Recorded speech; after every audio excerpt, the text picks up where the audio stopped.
नमस्कार दोस्तों, मैं अखिल वीएकर्स में आपका एक बार फिर से स्वागत करता हूं। क्लास 12th की इकोनॉमिक्स से ये बुक 1 समष्टि अर्थशास्त्र यानी कि माइक्रो इकोनॉमिक्स का चैप्टर 11 है ये। बाकी चैप्टर्स हमने पहले अपलोड कर दिया है, तो वीडियोस आप देख लीजिएगा। डिस्क्रिप्शन में उसका लिंक आप लोग को मिल जाएगा। तो आइए शुरू करते हैं। विदेशी विनिमय दर आखिरकार क्या है? हमारा विदेशी विनिमय दर किस तरीके से आखिरकार जो विदेशों में हमारी जो वस्तुएं भेजी जाती हैं और किस तरीके से आयात और निर्यात पर किस तरीके से आखिरकार जो कर लगाया जाता है, जीएसटी लगाई जाती हैं, किस तरीके से होती हैं, इस चैप्टर में समझते हैं। शुरू करने से पहले हम ये जान लेते हैं कि कौन कौन से टॉपिक्स हमने इस चैप्टर में पढ़ने हैं। ठीक है, तो पहला टॉपिक हमारा है विदेशी विनिमय क्या होता है तथा विनिमय दर किसे कहते हैं। दूसरा टॉपिक हमारा है नम्य तथा स्थिर विनिमय दर क्या है। और थर्ड टॉपिक हमारा है प्रबंधित ऋणशीलता किसे कहते हैं। और चौथा टॉपिक हमारा है विदेशी विनिमय की मांग के कौन कौन से घटक हैं। ठीक है, और पांचवा हमारा है विदेशी विनिमय की पूर्ति के कौन कौन से घटक हैं, यानी कि कौन कौन से आखिरकार जो मांग होती है वस्तु और सेवाओं की जो मांग होती है, किस तरीके से उसके घटक विदेशी विनिमय के हैं।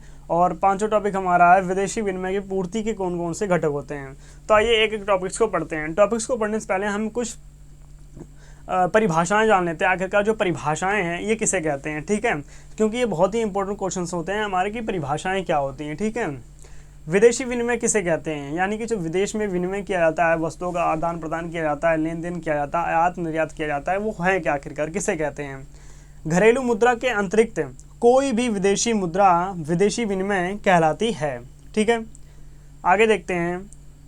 अगला टॉपिक हमारा है विदेशी विनिमय दर से क्या अभिप्राय है, यानी कि जो विदेशी विनिमय दर है वो किसे कहते हैं, आखिरकार ये है क्या हमारा। ठीक है, विदेशी विनिमय दर वह दर होती है जिस दर पर एक देश की करेंसी के बदले दूसरे देश की करेंसी की कितनी इकाइयां मिल सकती है, तथा दूसरे शब्दों में कहें तो जिस दर पर एक देश की मुद्रा दूसरे देश की मुद्रा पर बदली जाती है। इसका अर्थ ये है कि जैसे कि मान लीजिए भारत जो है वो रुपए में होता है, जैसे कि यहाँ पर 81-82 रुपये अभी चल रहा है 2022 का 81-82 रुपये, इतना ज़्यादा $1 के प्रति इतना ज़्यादा हो गया है। बाहर के जो $1 के प्रति होता है वो भारत में 81-82 रुपये कुछ पैसे हो गए हैं, इससे आप समझ सकते हैं। ठीक है, आगे देखते हैं। ये एक उदाहरण से आप समझ सकते हैं कि किस तरीके से आखिरकार जो मैंने अभी बताया आप लोगों को कि भारतीय मुद्रा के रूप में जैसे अमेरिकी डॉलर है वो 81 रुपये कुछ पैसे हैं। ठीक है, उदाहरण के लिए। आगे देखते हैं। अगला टॉपिक हमारा है विदेशी विनिमय स्टॉक से क्या अभिप्राय है। आखिरकार जो विदेशी विनिमय स्टॉक है ना, इससे क्या अभिप्राय है, आखिरकार ये है क्या। ठीक है, विदेशी विनिमय के स्टॉक से अभिप्राय है आरबीआई के पास एक निश्चित समय बिंदु पर उपलब्ध सभी विदेशी करेंसियों से होता है, यानी कि जो आरबीआई होता है ना उसके पास एक निश्चित बिंदु होती है कि कुछ सीमाएं होती है, कुछ उसके भी ऋणशीलता के अनुसार होते हैं कि किसी भी विदेश की जो करेंसी होती है ना, कितना हमारे पास कितना अवेलेबल होना चाहिए, कितना नहीं होना चाहिए, उसके बारे में बताया गया है कि आखिरकार जो आरबीआई के पास स्टॉक्स है ना कितने इकट्ठा होना चाहिए, कितना नहीं होना चाहिए। ठीक है, आगे देखते हैं स्थिर विनिमय दर क्या होता है। एक बार ये समझ लेते हैं कि आखिरकार जो स्थिर विनिमय दर होता है कहते किसको है। ठीक है, स्थिर विनिमय दर वह दर होती है जिसका निर्धारण किसी देश की सरकार द्वारा करती है। जो इसका निर्धारण जो होती है स्थिर विनिमय दर, ये सरकार के द्वारा की जाती है तथा वह ही उसमें परिवर्तन कर सकता है अथवा उसके अलावा कोई भी उसके अंदर परिवर्तन नहीं कर सकता है। आगे देखते हैं। अगला टॉपिक हमारा है स्थिर विनिमय दर से क्या अभिप्राय है, यानी कि इसको और ब्रीफ में पढ़ते हैं आखिरकार स्थिर विनिमय दर होता क्या है। ठीक है, स्थिर विनिमय दर से अभिप्राय स्थिर दर वह दर होती है जिसमें परिवर्तन नहीं होता, यानी कि जो इसमें कोई भी परिवर्तन नहीं होता। एक हिसाब से मान लीजिए कि ये स्थिर है। ठीक है, परंतु इसका अर्थ ये नहीं है कि यहाँ कभी भी परिवर्तित नहीं होगी, बल्कि इसका मतलब यह है कि यहाँ बाजार की शक्तियों द्वारा नहीं परिवर्तित होती है, यहाँ सरकार के उतार चढ़ाव से होगी।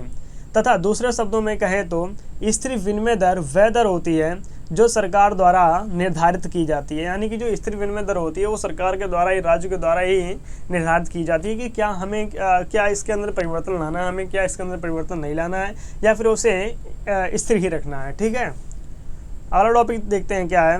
अगला टॉपिक हमारा है नम्य विनिमय दर से क्या अभिप्राय है, यानी कि जो नम्य विनिमय दर है ये किसे कहते हैं, आखिरकार है क्या ये हमारे लिए। ठीक है, तो नम्य में लोचदार होते हैं इसमें, जो विदेशी मुद्रा बाजार से पूर्ति मांग की शक्तियों द्वारा निर्धारित की जाती है। यानी कि जो मांग होती है ना, लोगों की आवश्यकताएं जो होती हैं वस्तुओं की या किसी भी चीज़ की जो आवश्यकताएं होती हैं और उसकी पूर्ति सरकार के द्वारा किस तरीके से की जाती है उसके बारे में बताया जाता है। ठीक है, इसे मुक्त स्वतंत्र संतुलन दर भी कहा जाता है। बहुत ही इंपॉर्टेंट क्वेश्चन है नम्य विनिमय दर। ठीक है, अगला टॉपिक हमारा है स्थिर विनिमय दर से क्या अभिप्राय है तथा ये कितने प्रकार के होते हैं। यानी कि जो स्थिर विनिमय दर है ये है क्या तथा ये कितने प्रकार के होते हैं, एक बार जान लेते हैं। स्थिर विनिमय दर तो मैंने आपको बता दिया कि क्या होता है, अब जान लेते हैं कि इसके परिणाम कितने प्रकार के ये होते हैं। ठीक है, विनिमय दर की स्वर्णमान प्रणाली होती है। पहला टॉपिक हमारा है विनिमय दर की स्वर्णमान प्रणाली। ठीक है, स्वर्णमान प्रणाली 1920 के दशक से पूर्व संसार के अनेक भागों में प्रचलित थी। इस प्रणाली के अनुसार प्रत्येक देश की अपनी करेंसी का मूल्य सोने के रूप में परिभाषित करना होता है। इसलिए एक करेंसी का मूल्य दूसरे करेंसी में निर्धारित करने के लिए प्रत्येक करेंसी की वर्ण मूल्य की तुलना की जाती है। उदाहरण के लिए मान लीजिए कि फॉर यूके पौंड, जो फॉर मतलब यूनाइटेड किंगडम के हिसाब से जो पौंड होते हैं वो 4 ग्राम सोने के एक हिसाब से रूप मान लीजिए भारत के हिसाब से कि 4 पौंड अगर है विदेश का, तो भारत का मान लीजिए कि 4 ग्राम सोना है। और 108 डॉलर मतलब 2 ग्राम सोना है। मतलब डॉलर जो होता है और पौंड जो होता है दोनों अलग अलग होता है, दोनों अलग अलग कंट्रीज़ में ही यूज़ होती हैं। जैसे कि यूके में हो गया पौंड और डॉलर जो हो गया वो अमेरिका यूएसए में मान सकते हैं फॉर एग्जांपल के लिए आप। ठीक है, आगे देखते हैं।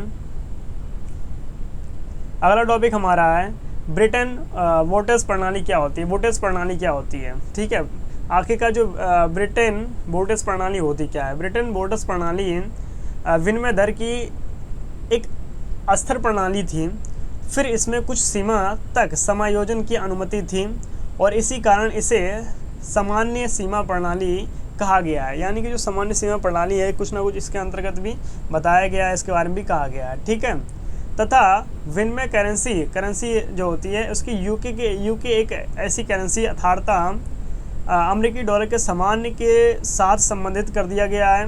तथा दूसरा पॉइंट हमारा है अमेरिकी डॉलर को एक निश्चित कीमतों पर स्वर्ण मूल्य निर्धारित कर दिया जाता है। और तीसरा पॉइंट हमारा है एक करेंसी का अमेरिकी डॉलर के रूप में मूल्य का अर्थ है उस करेंसी का सोने के रूप में मूल्य माना जाता है।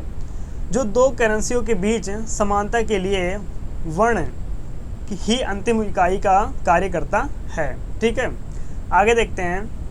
अगला हम ये देख लेते हैं आखिरकार जो स्थिर विनिमय दर और नम्य विनिमय दर में किस तरीके से आखिरकार जो डिफरेंट क्या होता है आखिरकार इन दोनों के बीच में। ठीक है, पहला पॉइंट हमारा है स्थिर विनिमय दर का, यहाँ सरकार द्वारा निर्धारित की जाती है। ठीक है, स्थिर विनिमय दर जो होती है यहाँ सरकार के द्वारा, हमने जब इसकी परिभाषा बताई थी उसके अंतर्गत भी बताया था हमने कि आखिरकार जो स्थिर विनिमय दर होता है इसके द्वारा मतलब सरकार के द्वारा ही निर्धारित की जाती है। ठीक है, दूसरा पॉइंट हमारा है विभिन्न देशों की करेंसियों के बीच समता की एक साझी इकाई के स्वर्ण के रूप में माना जाता है। मतलब एक तरह से कहीं ना कहीं जुड़ाव होता है, इसका साझी इकाई का होता है, मतलब एक हिसाब से संतुलन में बनाए रखें कर चलते हैं ये। ठीक है, और तीसरा पॉइंट हमारा है विभिन्न करेंसियों समता मूल्य का समायोजन केवल अंतर्राष्ट्रीय मुद्रा कोष IMF की अनुमति से ही संभव होता है, उसके द्वारा ही जारी करवाया जाता है। आगे देखते हैं नम्य विनिमय दर। नम्य विनिमय दर किसे कहते हैं एक बार जान लेते हैं। यहाँ अंतर्राष्ट्रीय मुद्रा बाजार में पूर्ति मांग की शक्तियों द्वारा निर्धारित की जाती है। दूसरा पॉइंट हमारा है अलग अलग देशों की करेंसियों के बीच क्षमता केवल करेंसी की पूर्ति तथा मांग द्वारा निर्धारित की जाती है। ठीक है, और दूसरा पॉइंट हमारा है तीसरा पॉइंट हमारा है अलग अलग करेंसियों जैसे कि ऑफ की क्षमता, यानी कि जो इसकी क्षमता होती है इसके मूल्य का समायोजन जो होती है वो पूर्ति तथा मांग की शक्ति द्वारा ही निर्धारित की जाती है। ठीक है, इन दोनों की डिफिनेशन भी बहुत ही ज़्यादा इंपॉर्टेंट है। ठीक है, उसको भी आप पढ़ लेना। आगे देखते हैं, अगला टॉपिक हमारा है विदेशी विनिमय मांग के कौन कौन से घटक हैं। यानी कि जो विदेशी विनिमय मांग है इसके आखिरकार घटक कौन कौन से, इसके बारे में डिफाइन कर लेते हैं। विदेशी विनिमय मांग के मुख्य रूप से 3 प्रकार के घटक होते हैं। इसमें से पहला हमारा टॉपिक है आयात हेतु, यानी कि जो आयात हेतु वस्तु का किस तरीके से आयात किया जाता है। शेष विश्व में वस्तु जैसे मोबाइल फ़ोन हो गया या फिर टीवी हो गया आदि अनेक प्रकार की जैसे कि सेवाएं होगी, बैंकिंग हो गया, बीमा का आयात करते हैं।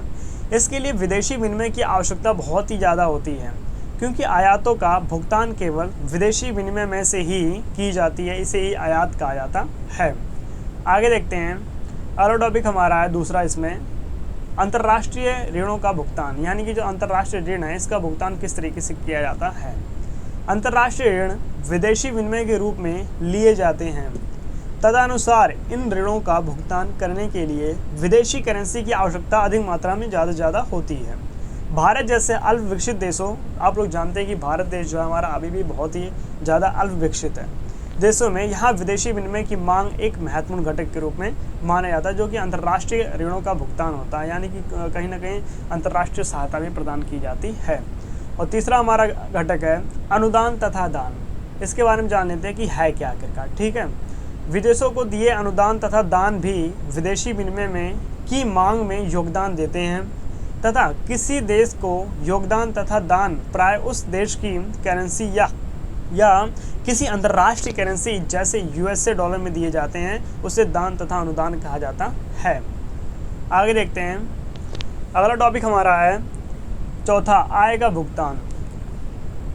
ये आय का भुगतान क्या है, इसके बारे में एक बार जान लेते हैं। घरेलू अर्थव्यवस्था में विदेशी विनिमय की मांग कारक आय जैसे किराया, ब्याज, लाभ, मजदूरी तथा भुगतान करने के लिए भी की जाती है। यहाँ कार्य विदेशों से अर्जित की जाती है। यहाँ शेष विश्व का कारक आय देने की भांति के रूप में माना जाता है। आगे देखते हैं, अगला टॉपिक हमारा है विदेशी विनिमय की पूर्ति के कौन कौन से घटक हैं, यानी कि जो पूर्ति है ना हमारे विदेशी विनिमय की, उसके कौन कौन से घटक आखिरकार है, क्यों हमारे लिए इंपॉर्टेंट होता है इतना ज़्यादा, उसके बारे में एक बार जान लेते हैं। तो पहला हमारा घटक है निर्यात, यानी कि निर्यात। पहला उसमें था हमारा आयात, इसमें है निर्यात। आखिरकार जो निर्यात है किसे कहते हैं, होता क्या है निर्यात। ठीक है, निर्यात है वस्तुओं तथा सेवाओं का निर्यात शेष विश्व में विदेशी विनिमय की पूर्ति का एक महत्वपूर्ण सूत्र है। भारत में यूएसए को वस्तु तथा सेवाओं का निर्यात करने का अर्थ है भारत में विदेशी विनिमय की पूर्ति करना होता है। इससे प्रबंधित तरलशीलता भी कहा जाता है। आखिरकार जो निर्यात है किस तरीके से आखिरकार वस्तुओं और सेवाओं का निर्यात किया जाता है उसके बारे में बताया गया है। ठीक है, अगला टॉपिक हमारा है शेष विश्व में से निवेश, यानी कि जो विश्व में किस तरीके से आखिरकार जो देश होते हैं एक दूसरे से किस तरीके से आखिरकार जो वस्तुओं और सेवाओं का निवेश करते हैं। ठीक है, शेष विश्व से निवेश करना एफडीआई को शामिल करके, यानी कि जो एफडीआई होता है इसके अंतर्गत शामिल होता है। विदेशी विनिमय की पूर्ति का एक अन्य महत्वपूर्ण स्रोत के रूप में माना जाता है इसे, और आर्थिक कारक जैसे इस माध्यम के द्वारा ही भारी मात्रा में विदेशी विनिमय का प्रवाह विकसित देशों से अल्प विकसित देशों की ओर होता है। इसे शेष विश्व निवेश कहा जाता है। आगे देखते हैं, अगला टॉपिक हमारा है शेष विश्व द्वारा प्रत्यक्ष कर, यानी कि जो विश्व होते हैं उसके अंतर्गत किस तरीके से आखिरकार जो प्रत्यक्ष कर होता है उसका यूज़ किस तरीके से होता है, उसका इस्तेमाल किस तरीके से होता है उसके बारे में बताया गया है। ठीक है, शेष विश्व के निवासियों द्वारा किया गया प्रत्यक्ष क्रय भी शेष विश्व से घरेलू अर्थव्यवस्था की ओर किए जाते हैं, जैसे कि विदेशी विनिमय के प्रवाह में योगदान किस तरीके से होता है, किस तरीके से देता है उसके बारे में बताया गया है। इसे शेष विश्व प्रत्यक्ष कर कहा जाता है।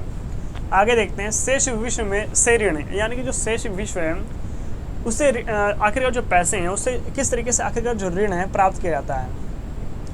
ठीक है, इससे अभिप्राय शेष विश्व से ऋण लेने से है, जैसे कि यूनाइटेड किंगडम से ऋण लेने का अर्थ है यूके पोर्ट का प्रवाह, यानी कि जो यूके है वो पैसे तो अपना वो पोर्ट में देगा ना, तो हमें भी उसको यूके को जो पोर्ट में ही पैसे वापस देने पड़ेंगे। ठीक है, प्रवाह जैसे कि भारत की ओर होना यहाँ भारत के विदेशी विनिमय की पूर्ति में योगदान देता है, यानी कि कहीं ना कहीं बहुत ही यूनाइटेड किंगडम जो है बहुत ही ज़्यादा आश्रय देता है दूसरे देशों के प्रति आश्रय देता है मतलब। ठीक है, उसके बारे में बताया गया है।